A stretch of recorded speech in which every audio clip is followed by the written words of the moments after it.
हम लोग पढ़ने चल रहे हैं क्लास 7 का साइंस में हम लोग फर्स्ट चैप्टर पढ़ चुके हैं, न्यूट्रिशन इन प्लांट। आज हम लोग पढ़ेंगे न्यूट्रिएंट्स इन एनिमल। ठीक है, तो हम लोग आज जानेंगे न्यूट्रिशन इन एनिमल। ठीक है, न्यूट्रिशन इन एनिमल क्या होता है, मतलब जानवरों में पोषक तत्व कैसे, मतलब उन सबों की पूर्ति होती है, वो हम लोग देख लेंगे, आज समझेंगे कैसे। ठीक है, तो आइए हम लोग हर चैप्टर को स्टार्ट करने से पहले या टॉपिक स्टार्ट करने से पहले वर्ड मीनिंग देखते हैं। वर्ड मीनिंग क्यों देखते हैं हमने बताया है, क्योंकि कोई भी टॉपिक या चैप्टर हम लोग रीड करते हैं तो उसमें जो वर्ड होते हैं उसकी मीनिंग हमें पता रहती है, तो हमें आसानी से क्या होता है, समझ में आता है। तो इसीलिए हम लोग वर्ड मीनिंग पहले देखते हैं। तो आइए वर्ड मीनिंग की तरफ चलते हैं। तो कर रहा है यूटिलाइजेशन, मतलब क्या होता है, उपयोग। यूटिलाइजेशन आप लोग जानते हो ना, उपयोग। ठीक है, ये यूटिलाइजेशन उपयोग। अब है डाइजेशन, मतलब होता है पाचन। पाचन मतलब जो हम लोग भोजन करते हैं, जो क्या होता है पचने की प्रक्रिया होती है, उसको बोलते हैं डाइजेशन। अब है फ्लोटिंग, मतलब होता है तैरना। ठीक है, स्टोमच मतलब आप लोग जानते हैं पेट, शरीर का एक पार्ट है। वायरियस मतलब होता है विभिन्न। एसोसिएटेड मतलब होता है संबंध। और उसके बाद से आपका एसोसिएटेड मतलब होता है संबंध।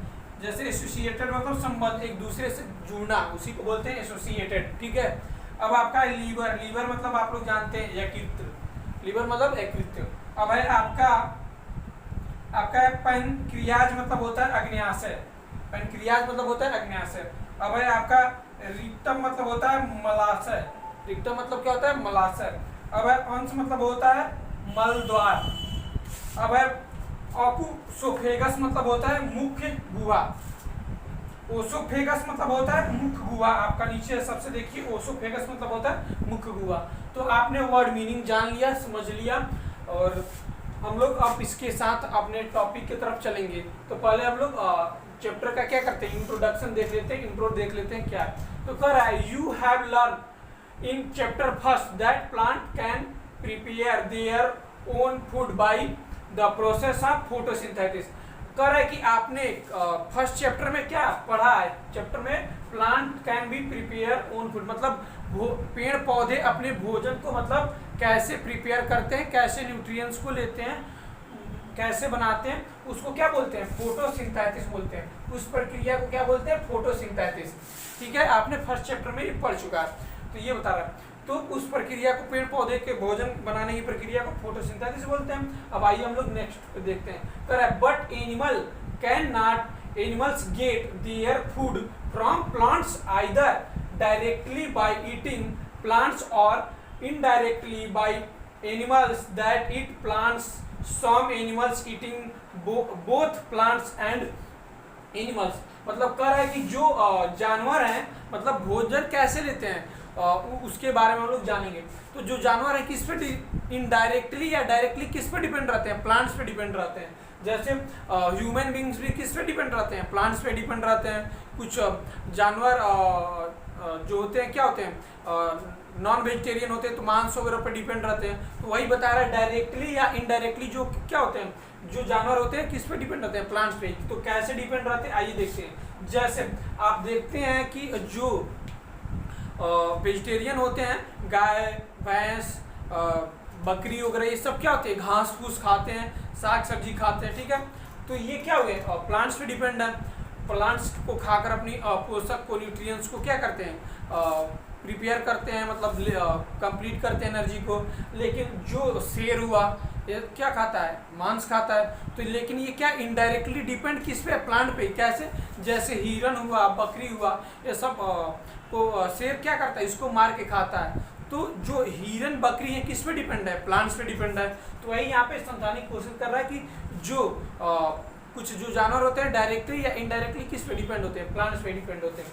आगे हम लोग देखते हैं। पर recall that all organisms including human required food for growth, repair and functioning of the body। मतलब कह रहा है कि जो ह्यूमन बींग्स या एनिमल्स को भी उनके और ऑर्गेनिज्म को क्या होती है, नीड होती है। जैसे उनके शरीर के फंक्शन को क्या होती है, रिक्वायर्ड होती है, किसकी, भोजन की, फूड की क्या होती है, आवश्यकता होती है। फूड की आवश्यकता क्यों होती है, उनके शरीर में ग्रोथ के लिए, फंक्शन में ग्रोथ के लिए, एनर्जी के लिए। तो यही बता रहा था कि रिक्वायरमेंट ऑफ फूड। अब हम लोग आते हैं अपने नेक्स्ट टॉपिक की तरफ। आइए देखते हैं हम लोग का नेक्स्ट टॉपिक क्या है, समझते हैं। तो हम लोग समझेंगे डाइजेशन। डाइजेशन मतलब होता है पाचन। तो आइए समझते हैं पाचन क्या होता है, उसके बारे में जानते हैं। The components of food such as the carbohydrates are complex substances. These complex substances cannot be utilized as such, so they are break down into simpler substance. The breakdown of food into simpler substance is called the digestion.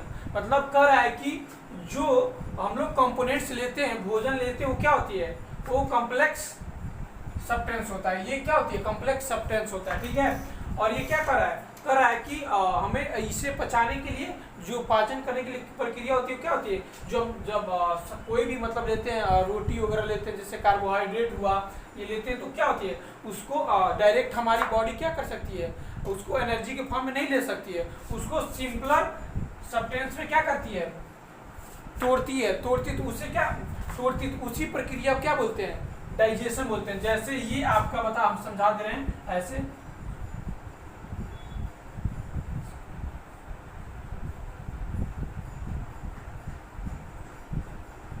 Substance आपका हो जाएगा complex, आइए simpler.